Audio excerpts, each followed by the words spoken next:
પણ જેના થકી આપણે આજ ભેગા થયા છે એવા પરમ આદરણીય, પરમ સંત, પરમ સ્નેહી એવા માતાજીને હું વિનંતી કરું કે અમારા માથે એવા અમીના છાંટડાઓ નાખો ને માતાજી, શબ્દો રૂપી, કે આવતી સાલ પણ આથી અમે જાજા ભેગા મળી અને દર બીજું ઉજવીએ.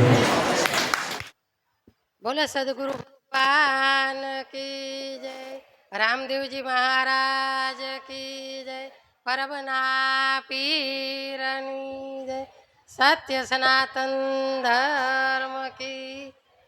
ગુરુર બ્રહ્મા ગુરુર વિષ્ણુ ગુરુર દેવો મહેશ્વરાય, ગુરુર સાક્ષાત પરિબ્રહ્મ તસ્મૈ શ્રી ગુરુવે નમઃ. ધ્યાન મૂલમ ગુરુ મૂર્તિ, પૂજા મૂલમ ગુરુ પદમ, મંત્ર મૂલમ ગુરુ વાક્ય, મોક્ષ મૂલમ ગુરુ કૃપા. આજના આષાઢી બીજ એટલે આમ અમારે છે ને પરબમાં દેવીદાસ બાપુ અને અમરમાએ જીવતા સમાધિ લીધેલી એ આષાઢી બીજ તિથિનો તહેવાર ઉજવાય છે. એટલે માને અને દેવીદાસ બાપુને અમે પ્રાર્થના કરી કે એ માં, એ બાપ, તમે જેને ધરતી માતા જગ્યા આપી અને ધરતીમાં સમય ગયા, પણ આજે એ ચેતન છે. આજે એ ધરતીમાં સમાણા નથી, ધરતી ઉપર છે.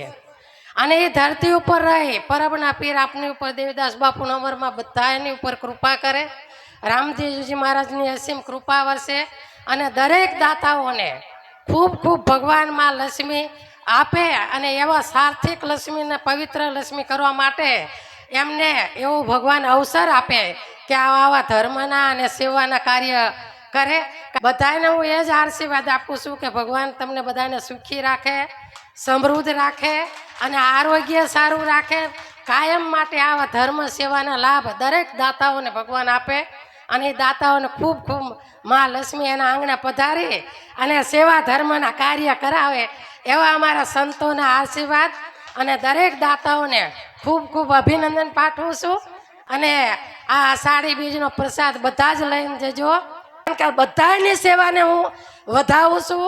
ખૂબ ખૂબ શુભકામના પાઠવું છું. હા, બોલો રામદેવજી મહારાજની, દ્વારકાધીશ પરબના પીર. બોલો રામા પીરની જય, પરબના પીરની જય, સદગુરુ દેવ કી જય. ઓમ નમઃ પાર્વતી પતિ હર હર મહાદેવ. સત દેવીદાસ, અમર દેવીદાસ, રામદાસ માત કી જય. પ્રસાદના હરિહર.